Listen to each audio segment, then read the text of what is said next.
The European Union is facing an increasingly complex challenge in its economic and geopolitical relations with China.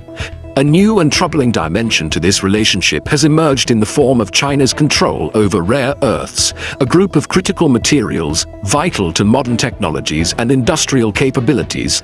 From smartphones and electric cars to defense equipment and renewable energy solutions, rare earth elements play a crucial role in shaping the global technological landscape. For years, China has been the dominant player in the production and export of these materials, controlling a substantial portion of the world's supply.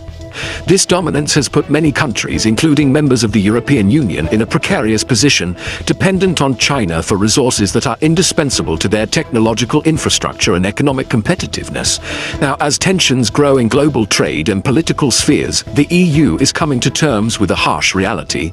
It can no longer afford to be held hostage by China's control over rare earths.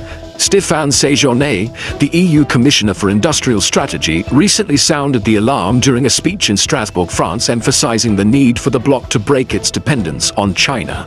Séjourné's statement was sharp and direct. He warned that China's licensing process for the export of rare earths has become increasingly problematic, with Beijing attaching disturbing conditions to these exports.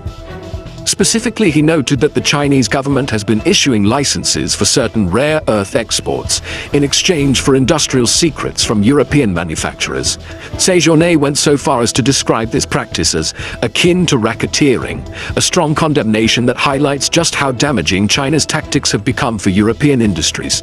This situation is not just an economic issue, it's a geopolitical one. Rare earths are a cornerstone of modern technologies. The materials are used in everything from the renewable energy systems that are central to the EU's climate goals to the defense technologies that ensure national security.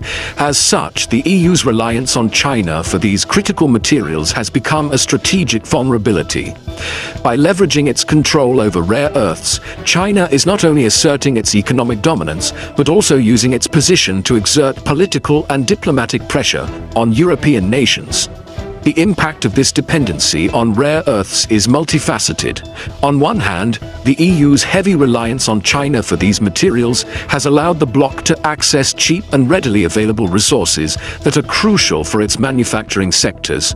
However, this relationship has also placed European industries in a vulnerable position. As Séjourné pointed out, manufacturers seeking to secure licenses for the export of rare earths are increasingly being forced to share sensitive information about their technologies. This exchange of industrial secrets is not only an infringement on intellectual property rights, but also an existential threat to the